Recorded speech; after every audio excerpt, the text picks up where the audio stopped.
Ihr Lieben, schön, dass ihr da seid, schön, dass ihr es durch ein dunkler werdendes Stuttgart hierher gefunden oder hierher geschafft habt oder über dunkel werdende Filtern hierher geschafft habt. Schön, dass ihr da seid.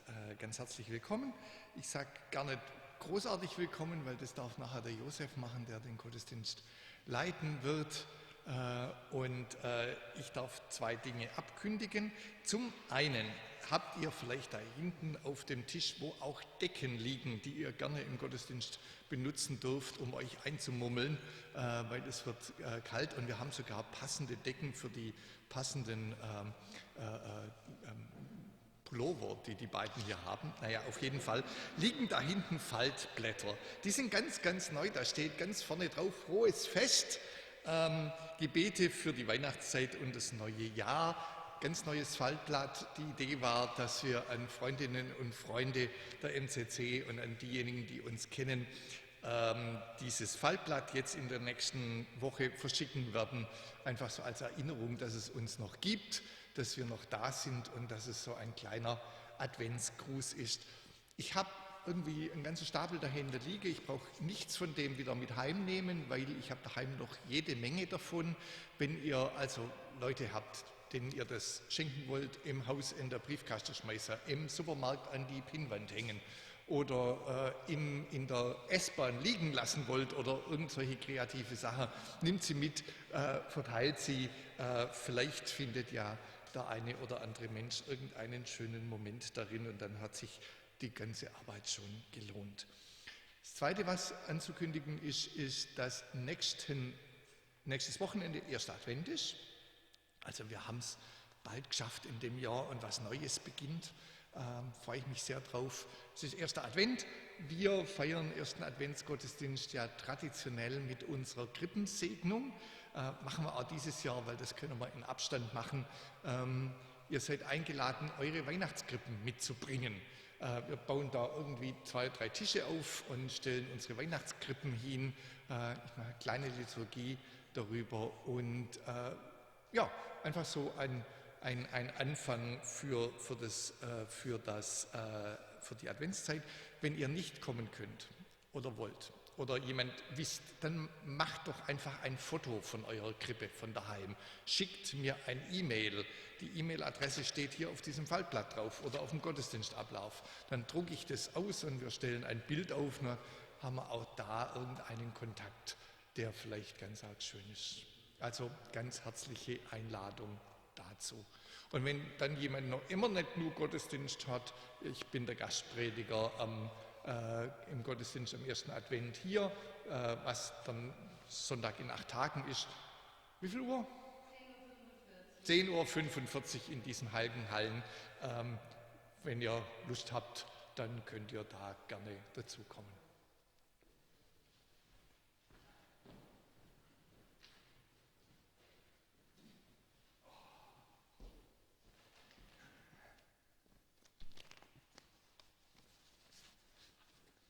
Auch ich möchte euch nochmal ganz herzlich begrüßen und schön, dass ihr alle gekommen seid, dass er euch auf den Weg gemacht hat bei der Kälte und bei dem Weg. Also vielen Dank für das Kommen, weil ohne euch ist halt Gottesdienst gar nichts. Wenn der Axel hier alleine predigen müsste, das wäre langweilig. Und schön, dass wir alle da sind. Und so möchte ich euch nochmals begrüßen, und zwar in seinem Namen, in ihrem Namen, in Jesu Namen, im Namen des Heiligen Geistes und bitten einfach zur Ruhe zu kommen und die Gegenwart Gottes, die da ist, zulassen und darauf einlassen. Wir wollen beten. Guter Gott, du rufst uns alle in dein Fest, das Fest des Lebens. Du lässt Sonne, Mond und Sterne im Universum tanzen. Gib uns auch Grund und Freude am Fest des Lebens. Du lässt aus kalter Erde die Vielfalt und die Schönheit der Blumen wachsen. Lass auch uns bunt und vielfältig sein und leben. Du lässt jeden Morgen die Sonne aufgehen und abends am Horizont verschwinden. Heute war es wieder besonders schön, wie sie verschwunden ist. Sei du bei uns vom Aufgang der Sonne bis zu ihrem Niedergang und immer. Begleite uns bei der Arbeit, beim Fest, unser ganzes Leben mit deinem Ruf und deiner Liebe. Amen.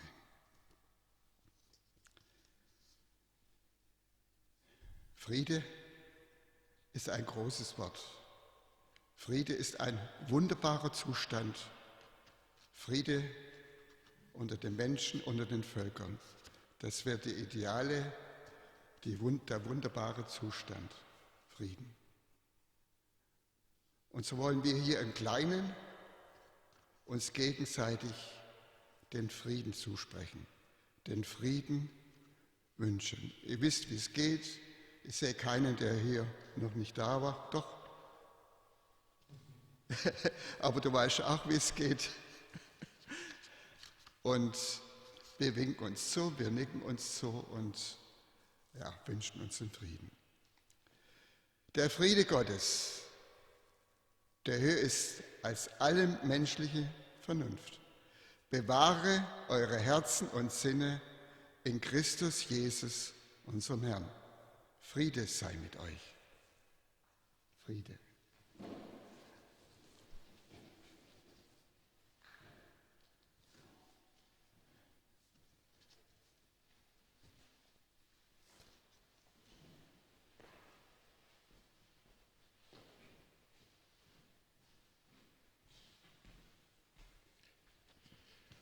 Die Lesung für heute Abend findet sich in Matthäus 25, die Verse 14 bis 30.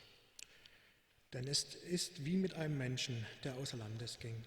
Er rief seine Knechte und vertraute ihnen sein Vermögen an. Dem einen gab er 5 Talente Silber, dem anderen 2, dem dritten 1, jedem nach seiner Tüchtigkeit, und zog fort. Sogleich ging der hin, der 5 Talente empfangen hatte, und handelte mit ihnen und gewann weitere 5 dazu. Ebenso gewann der 2 Talente empfangen hatte, 2 weitere dazu. Der aber 1 empfangen hatte, ging hin, grub ein Loch in die Erde und verbarg das Geld seines Herrn. Nach langer Zeit kam der Herr dieser Knechte und forderte Rechenschaft von ihnen. Da trat herzu, der 5 Talente empfangen hatte, und legte dem Herrn weitere 5 Talente dazu und sprach: Herr, du hast mir 5 Talente anvertraut. Siehe da, ich habe damit weitere 5 Talente gewonnen. Da sprach sein Herr zu ihm: Recht so, du tüchtiger und treuer Knecht. Du bist über wenigen treu gewesen, ich will dich über viel setzen. Geh hinein zu deines Herrn Freude. Da trat auch herzu, der 2 Talente empfangen hatte, und sprach: Herr, du hast mir 2 Talente anvertraut. Siehe da, ich habe damit 2 weitere gewonnen. Sein Herr sprach zu ihm: Recht so, du tüchtiger und treuer Knecht. Du bist über wenigen treu gewesen, ich will dich über viel setzen. Geh hinein zu deines Herrn Freude. Da trat auch herzu, der 1 Talent empfangen hatte, und sprach: Herr, ich wusste, dass du ein harter Mann bist. Du erntest, wo du nicht gesät hast, und sammelst ein, wo du nicht ausgestreut hast. Und ich fürchtete mich, ging hin und verbarg dein Talent in der Erde. Siehe, da hast du das deine. Sein Herr aber antwortete und sprach zu ihm: Du böser und fauler Knecht, wusstest du, dass ich ernte, wo ich nicht gesät habe, und einsammle, wo ich nicht ausgestreut habe? Dann hättest du mein Geld zu den Wechslern bringen sollen, und wenn ich gekommen wäre, hätte ich das meine wiederbekommen mit den Zinsen. Darum nehmt ihm das Talent ab und gebt ihm dem, der 10 Talente hat. Denn wer da hat, dem wird gegeben werden, und er wird die Fülle haben. Wer aber nicht hat, dem wird auch, was er hat, genommen werden. Und den unnützen Knecht werft in die Finsternis hinaus. Da wird sein Heulen und Zähneklappern. Amen.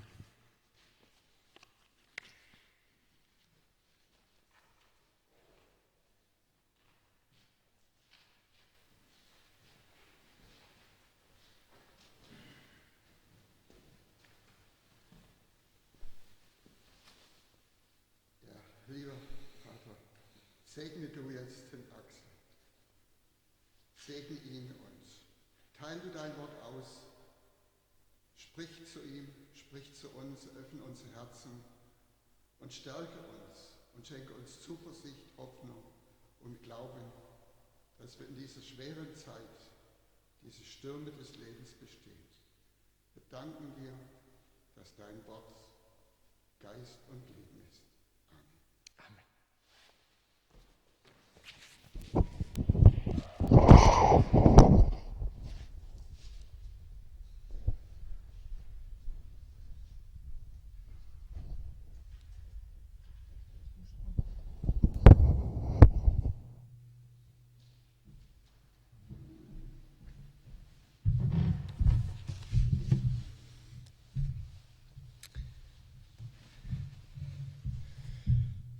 Liebe Gemeinde, es gibt ja so Bibeltexte, die einfach klasse sind. Also wo Leute, und so ist mir es kürzlich erst gegangen, wo jemand nach dem Gottesdienst gesagt hat, du, der Gottesdienst war eigentlich für mich schon voll, wo der Bibeltext gelesen worden ist, weil ich war so gerührt, mir hat es Tränen in die Augen getrieben, mir ging es so gut mit diesem Text.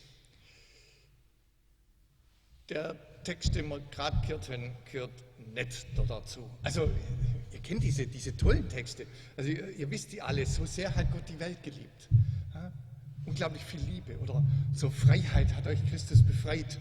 Und abermals sage ich, zur Freiheit seid ihr befreit. Solche Sätze sind ganz toll und dann haben wir so einen Text wie jetzt gerade. Ja? So ein schwieriger Text, so ein Text, der einem gegen den Strich geht. Also ganz ehrlich, schon beim ersten Lesen wollte ich diesen Text nicht predigen. Also ich habe schon früher mal über diesen Text predigt, ich habe extra nachgeguckt, aber ich mich tatsächlich schon mal diesem Ding ausgesetzt habe. Dann dachte ich, nee, ich habe keine Lust. Also so ein Text, ja? Und beim Nachdenken merkt man dann auch relativ schnell, das ist auch so ein Text, wo man unglaublich aufpassen muss, weil die Gefahr, dass man in diesem Text falsch abbiegt, die ist riesengroß. Da merke ich schon beim ersten Nachdenken, beim einmal drüber lesen, ich weiß nicht, wie es euch jetzt gerade gegangen ist, als ihr das gehört habt, dieses Gleichnis von den 3 Knechten, die Talente bekommen haben. Ja, also irgendwie ganz schlecht. Der Grund, warum es einem da schlecht geht oder warum es mir schlecht ging, ist, weil es in diesem Text um Geld geht. Also müssen wir wirklich über Geld reden? Also ich weiß, wir müssen ein bisschen über Geld reden, aber müssen wir wirklich über diese Beträge reden? Und dann ist es ein Text, der voller Ungerechtigkeiten ist. Also ich habe mich schon als Kind über diesen Text aufgeregt. Also, dass die einen mehr kriegen als die anderen und gucken wir es uns mal genauer an, Geld. Also schon, dass es da um Geld geht, ärgert mich. Es passt doch eigentlich überhaupt gar nicht zu Jesus, dass er sich hier mit Geld und Geldbeträgen auseinandersetzt. Also 1 Talent Silber, 2 Talente Silber, 5 Talente Silber und nachher die doppelte Menge von Silber. Also da geht es ja um richtig Kohle in diesem Text. Also da geht es ja am Schluss um 20 Talente Silber. Da fängt es schon an. Was ist eigentlich ein Talent Silber? Also habe ich sowas in der Tasche? Wir wissen es nicht genau. Kommt noch dazu.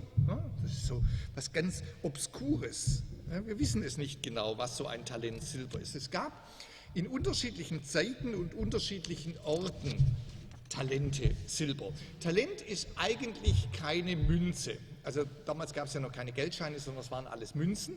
Aber das Talent ist anders. Das Talent ist eigentlich eine Gewichtseinheit. Und je nachdem, wo wir gerade sind in der Zeit um Jesu herum und in der Welt um Jesu herum, waren das zwischen 26 Kilo und 40 Kilo Silber. Ich habe nachgeguckt im Internet. Heute kostet 1 Kilo Silber etwa 650 Euro. 655,88 Euro, um genau zu sein. Es liegt also, dass so ein Talent Silber 26 Kilo oder 40 Kilo so zwischen 13.650 Euro und 26.000 Euro ist. Schon eine Menge Geld. Aber eigentlich ist es eine falsche Rechnung, weil eigentlich müssen wir uns überlegen, was konnten wir damals für ein Talent Silber kaufen. Also was ist die Kaufkraft von so einem Talent Silber, weil heute haben wir jede Menge Silber im Umlauf, damals viel, viel weniger. Aber jetzt wird es schwierig. So sagt es das Internet, mit einem attischen Talent Silber, also mit einem griechischen Talent Silber bei Athen, konnte man sich ein Segelschiff kaufen. Also man könnte jetzt argumentieren, ein Talent Silber ist so viel wert, wie man für ein mittleres Handelsschiff zahlen musste. Also keine Ahnung, was so ein Containerdampfer oder so ein Ölschiff da heute kostet. Aber da sind wir dann schon bei ziemlich heftigen Beträgen. Oder der reichste Mann zur Zeit von Julius Caesar, auch das erzählt das Internet, war jemand, der Marcus Licinius Crassus hieß. Der war unglaublich reich, der hatte Geld wie Heu. Also selbst in der damaligen Zeit war der unanständig reich. Der hatte am Ende seines Lebens einen Wert von 7.100 Talenten. Ich habe es einmal umgerechnet. Der reichste Mann der Welt heute ist Jeff Bezos. Das ist der, dem Amazon gehört und noch ein paar andere von diesen Online-Heldern. Der hat angeblich 193 Milliarden US-Dollar. Ich habe es jetzt nicht in Euro umgerechnet. Wenn man das durch 7.100 teilt, dann sind es 27 Millionen. Also können wir mal rechnen, vielleicht war so Talent Silber 27 Millionen US-Dollar wert.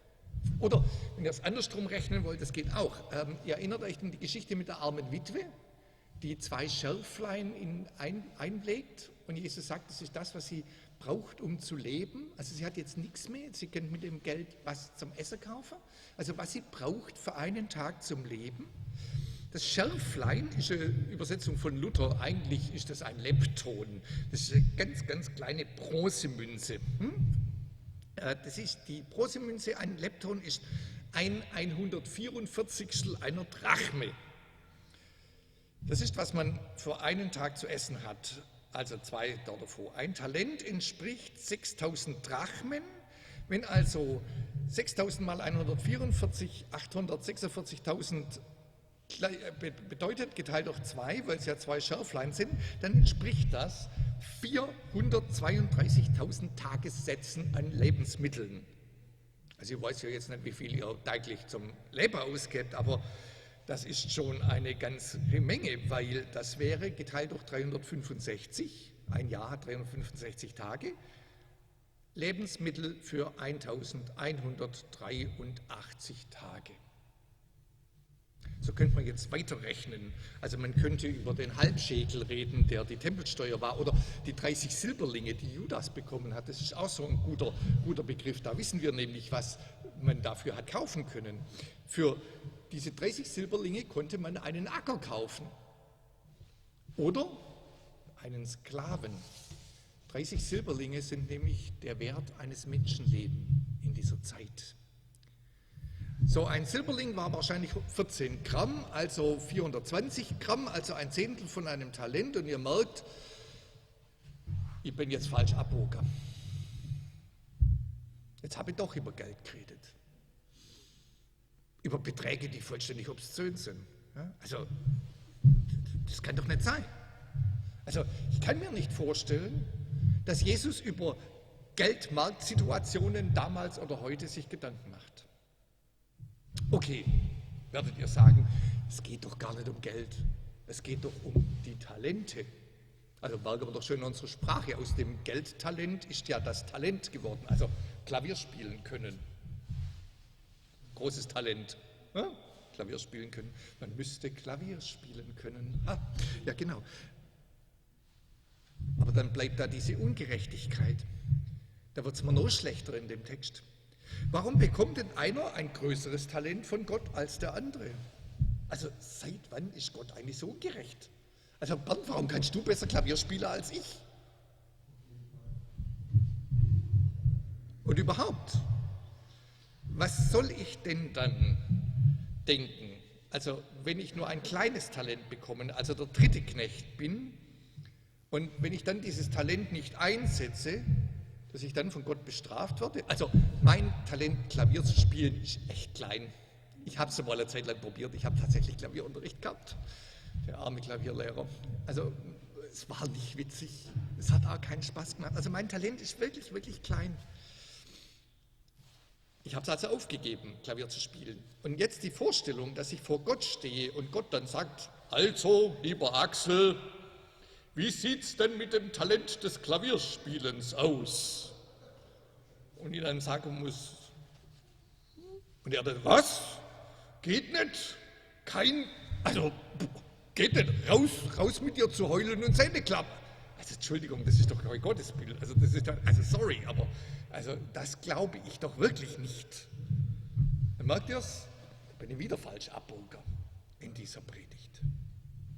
Was mache ich jetzt mit dieser blöden Predigt? Was mache ich jetzt also mit dieser Geschichte? Für diejenigen unter euch, die mal predigen wollen, einer der Tipps ist, versucht die Predigt so zu hören, wie es die Menschen damals gehört haben. Wie haben die wohl diese Dinge gehört? Lasst uns diese Geschichte doch nochmal hören mit der Ohren der Witwe, also die ein paar Tage vorher die 2 Schärflein da eingelegt hat. Lasst uns die Ohren doch mal hören mit den Hirten, die damals schon an der Krippe standen. Lasst uns die Geschichte mal hören mit den Ohren der Tagelöhner, der einfachen Leute, derjenigen, von denen wir wissen, dass sie bei Jesus waren.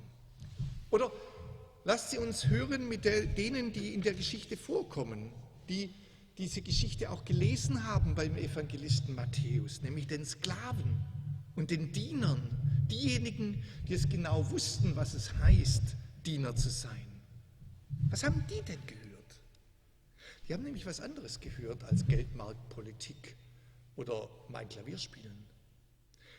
Erstmal haben sie gehört, dass da ein Herr ist, der seinen 3 Dienern unglaublich vertraut.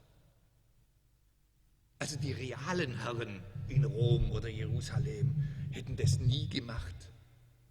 Dieser Herr gibt den 3 eine unglaubliche Summe von Geld. Ganz egal, wie viel es jetzt war, aber es war schweineviel. Hätte er nicht müssen. Wir wissen es ja aus der Geschichte selber. Er hätte das Geld auch zu den Geldwechslern bringen können, also anlegen. Ja, praktisch bloß an den Tempel nachlaufen müssen, jetzt sagen soll, hier, da, mein Geld, passt mal drauf auf, ich komme wieder. Aber einem Sklaven solche Beträge zu geben, Jesus wusste genau, jetzt hat er die Aufmerksamkeit seiner Zuhörer. Weil das ist, was?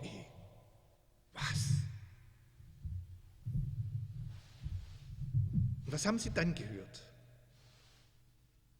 Ich glaube, die haben nicht Geld gehört, sondern die wussten ihre Bibel. Ich habe mir es auch überlegt, was gibt Gott eigentlich? Also wann hat euch der liebe Gott das letzte Mal einen Sack voll Silber übergeben? Was gibt uns Gott eigentlich? Was ist das Größte, das ein Sklave bekommen kann? Erinnert ihr euch noch an den Anfang meiner Predigt? Was sagt Paulus, dass Jesus uns gegeben hat? Freiheit. Zur Freiheit seid ihr befreit. Zur Freiheit hat euch Christus befreit. Ja, der Herr gibt diesen Sklaven Freiheit. Ich weiß, das ist jetzt eine theologische Aussage, aber die passt auch, wenn wir sie in der Geschichte anschauen. Die stimmt sogar in der Geschichte, jenseits von 1, 2, 5, 18 oder 20 Talenten, was das genau wert war. Wer Silber in Talentgröße hatte, liebe Gemeinde, der war frei. Der war frei, der war kein Knecht mehr, egal ob es 1, 2 oder 5 waren. Und das haben die Sklaven sofort gehört, das haben die Diener sofort gehört. Wow, mit dem Geld könnte ich aufrecht hier rauslaufen. Ich könnte mit meiner Familie ein freies Leben leben. Ich steige ins nächste Schiff und fahre nach Mykonos und mache mir da ein schönes Leben für den Rest meines Lebens. Liebe Gemeinde, Freiheit hat der Herr den Sklaven gegeben. Wer so viel Geld den Sklaven gibt, der sagt, du bist kein Sklave mehr, sondern du darfst frei sein. Und in der Geschichte kommt es ja sogar vor. Denn die 2 Ersten, die gehen hin und handeln mit dem Geld. Ja, glaubt ihr denn, in Jerusalem hätte irgendjemand mit einem Sklave Handel trieben?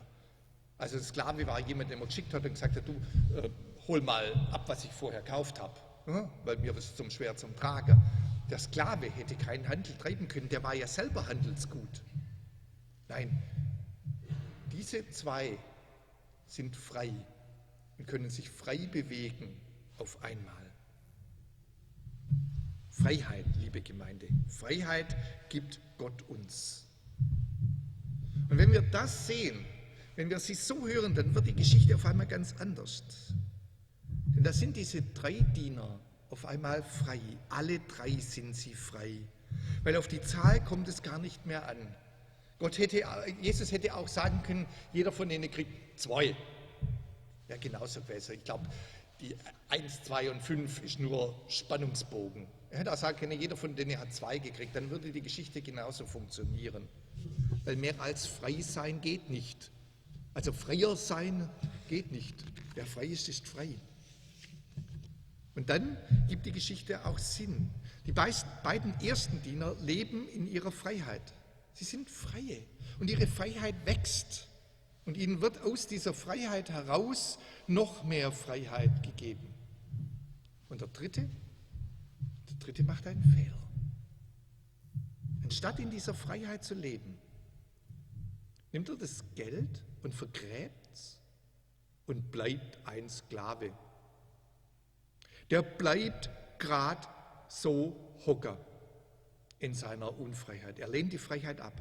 Die beiden ersten, die sind erhobenen Hauptes aus dem Haus gegangen, gut angezogen, haben das Leben frei gelebt. Der dritte bleibt in seinem dreckigen Sklavenschurz in der Ecke sitzen, nimmt die Freiheit nicht an und mehr noch, am Ende beschuldigt er sogar noch den Herrn, dass der überhaupt ganz, ganz schlimm ist und an allem Schuld hat. Und das Ganze ist überhaupt ein vollständig verdrehtes Argument. Er selber bleibt in der Gefangenschaft seiner eigenen Sklaverei, wo doch die Türe die ganze Zeit offen war. Er hätte frei sein können. Er hätte sich tatsächlich auch auf dieses Schiff setzen können und nach Mykonos fahren oder keine Ahnung, wo er gerne hingewollt hätte, um frei zu sein. Und ich glaube, das ist das, was die Zuhörer Jesu, die Leserinnen und Leser von Matthäus gehört haben. Freiheit. Und das hat jetzt was mit mir zu tun. Jetzt ergibt diese Geschichte für mich einen Sinn. Auch wir haben Freiheit bekommen. Auch wir sollen in dieser Freiheit leben. Und ich habe heute Mittag, wo ich diese Predigt geschrieben habe, mir bloß 3 Geschichten ausgedacht, wo diese Freiheit eine Rolle spielt. Das ist die Freiheit des Glaubens. Viele von uns kommen aus der Sklaverei von Glauben.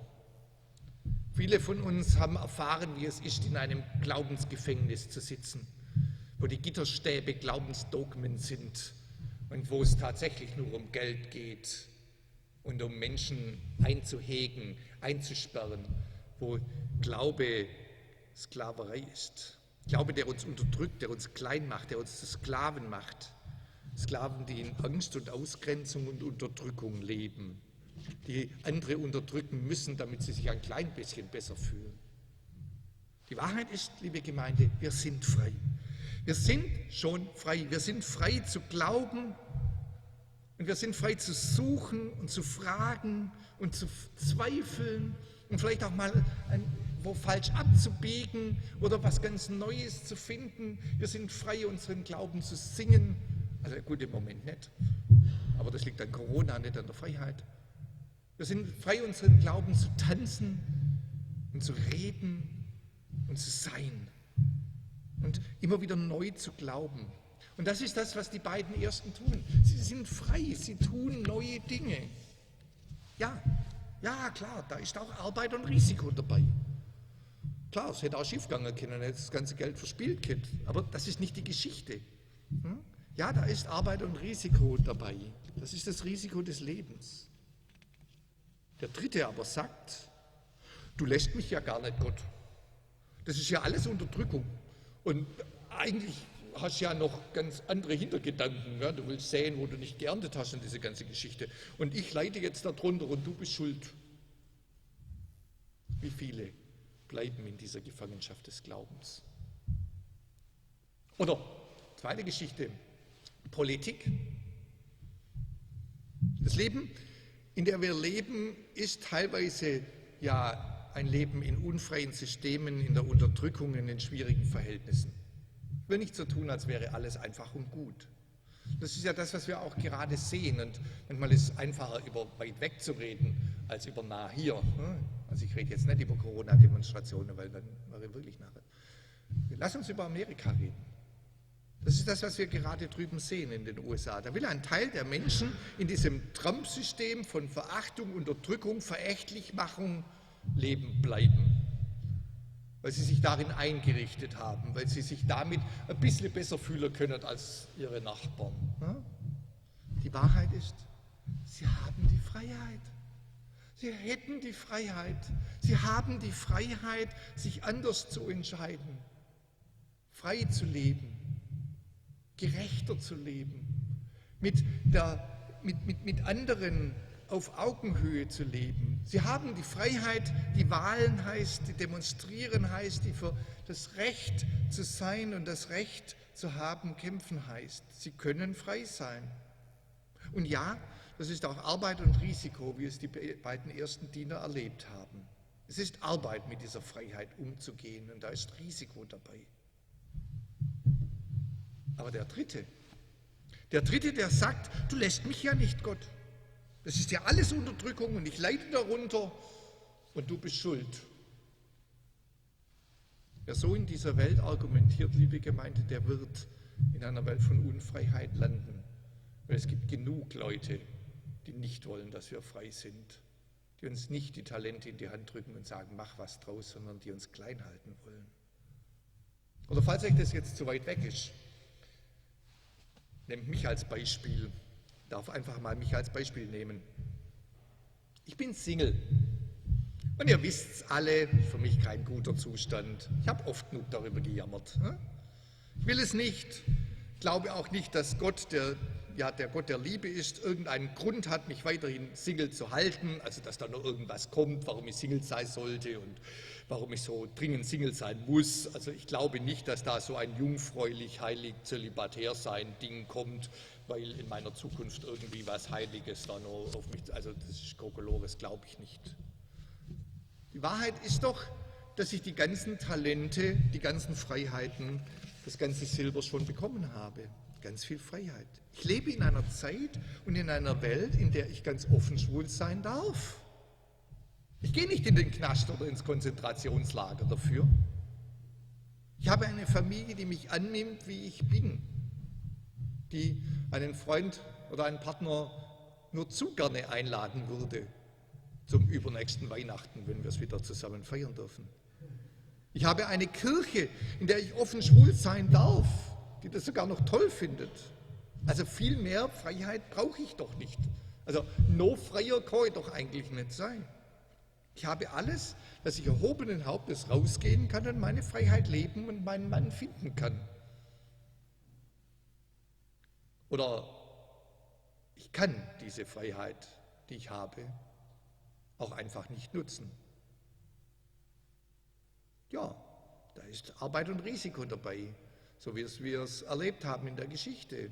Da ist immer das Risiko der Ablehnung, da ist immer das Risiko des Findens, da ist immer das Risiko. Oder ich kann tun, was der Dritte tut. Ich könnte daheim rumhocken, nichts tun, mich selber eingraben. Und dann, wie der dritte Diener sagen, Gott, ist alles deine Schuld. Weißt, es war ja alles nur ein Trick. Du bist eigentlich ganz hartherzig und du willst ja gar nicht. Und dann ergibt auch in diesem Moment dieser Schluss der Geschichte, der so grausam klingt, auf einmal Sinn. Weil da ist dann Heulen und Zähneklappern. Aber nicht, weil Gott mich ins Heulen und Zähneklappern schickt, sondern weil ich mich selber ins Heulen und Zähneklappern hineinsetze und mich da auch noch wohlfühle und mich nicht traue, rauszugehen. Ihr merkt, da wird es auf einmal sehr persönlich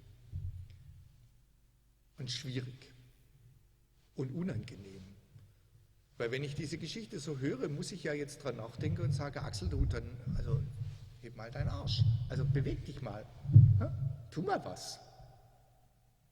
Und jammer nicht bloß. Da wird der Text schwierig. Da bleibt dieser Text tatsächlich ein bisschen unangenehm.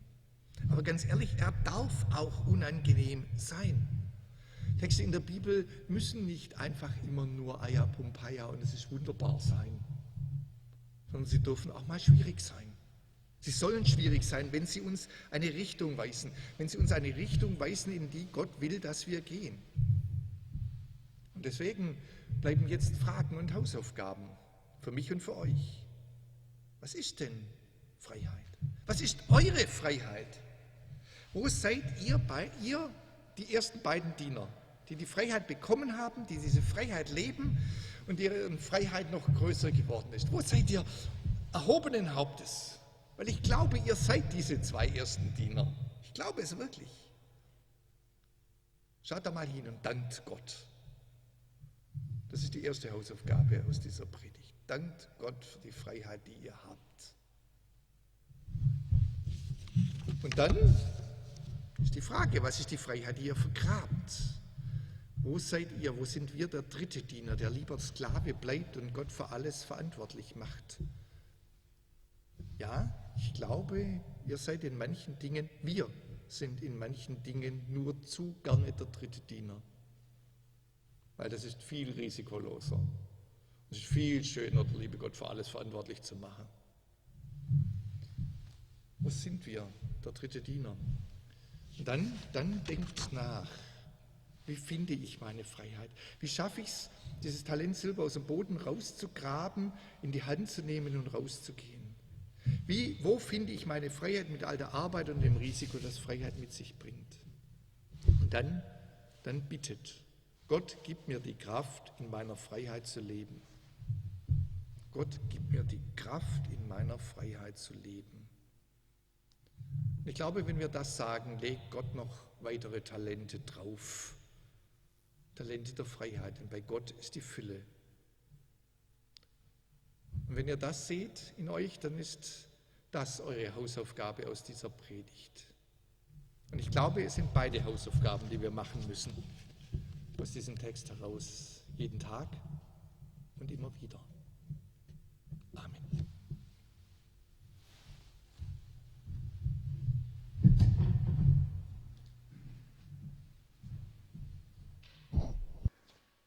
Wir danken dir, lieber Vater, für alles, was du uns gegeben hast, für all die Talente, für all die Freiheit und danke auch für die Gaben, die in den Krug sind zum Schluss des Gottesdienstes und danke, dass du jeden Geber, dass du ihn segnest, dass du ihn reich beschenkst. Ich bitte dich auch für die Kranken. Ganz besonders an erster Stelle möchte ich dir die Heike bringen und bitten, dass du bei ihr bist, dass du sie heilst und dass du sie segnest. Und die Susanne auch, dass du sie stärkst. Und ja, danke, dass du für alle Krankheiten das Gebet wünscht. Bittet und es wird euch gegeben. So bitte ich für jeden Einzelnen, der hier ist und der nicht hier sein kann, dass du uns segnest und dass du uns heilst, da wo Probleme sind, wo Nöte sind.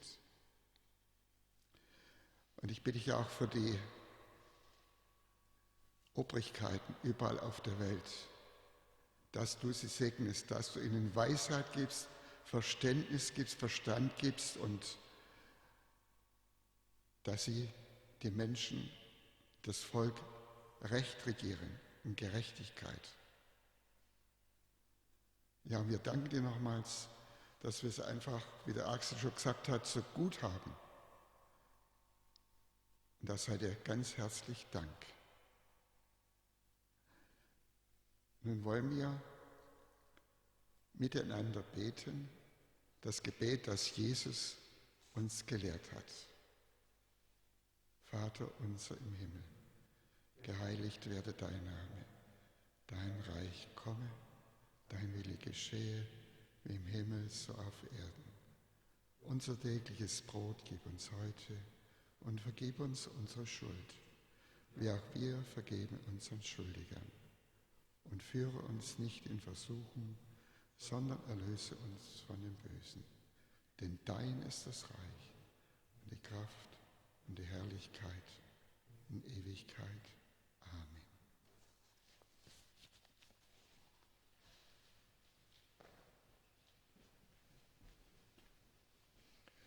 So wollen wir uns auch in diesem Gottesdienst wieder einladen lassen an den Tisch, den Jesus selbst für uns deckt.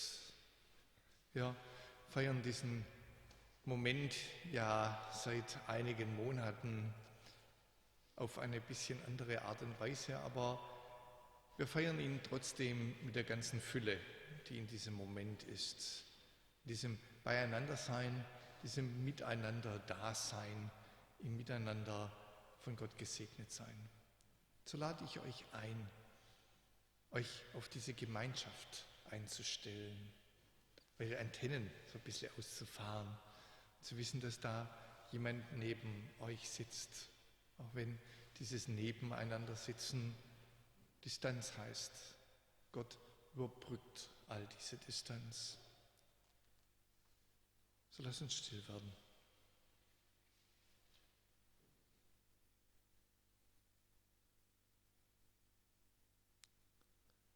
So erinnern wir uns daran, wie Jesus die Seinen zusammengerufen hat, um ein Fest zu feiern, um sie zu stärken und zu trösten, um ihnen seine Gegenwart spürbar zu machen.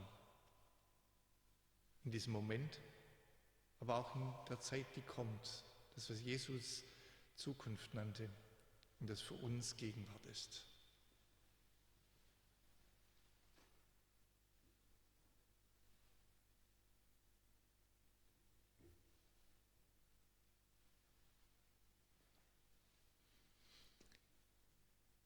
So erinnern wir uns, dass Jesus während dem Mahl Brot vom Tisch nahm,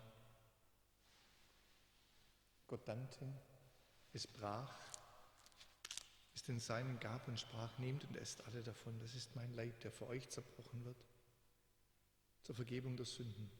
Esst davon und so oft ihr es tut, tut es zu meinem Gedächtnis.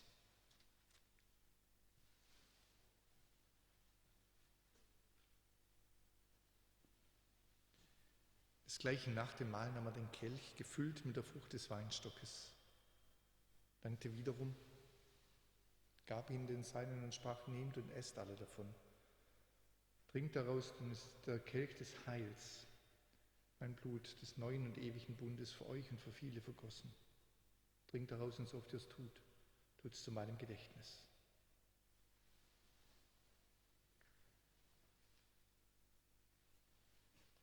Guter Gott, wir bringen die Gaben von Feld und Weinberg,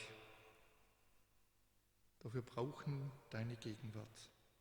So sei du hier mit deiner Gegenwart in uns.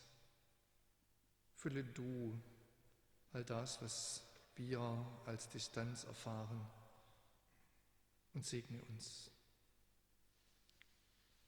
Gott segne euch, jede und jeden, euch alle. Gott segne euch, jede und jeden Einzelnen, mit dem Segen, den ihr heute braucht. Gott segne euch mit Menschen an eurer Seite, die euch anlächeln. Und ihr sollt unter Masken die Freude sehen. Und ihr sollt sie spüren. Gott segne euch in euren Gemeinschaften, da wo ihr lebt, mit den Menschen, mit denen ihr auf dem Weg seid. Gott gebe euch Nähe, die spürbar wird. Und Gott segne euch in dieser Gemeinschaft, die hier ist, damit wir hier Kraft fühlen, einander spüren und Gott erfahren. Mit all dem segne euch der lebensschaffende Gott jeden Tag. Amen.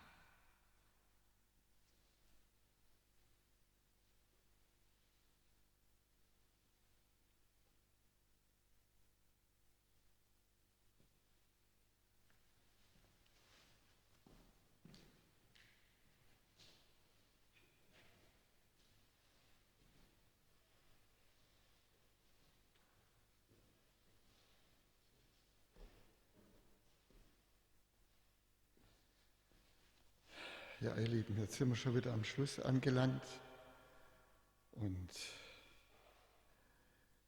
ich bitte euch, aufzustehen, wer kann, und unter den Segen Gottes zu stellen.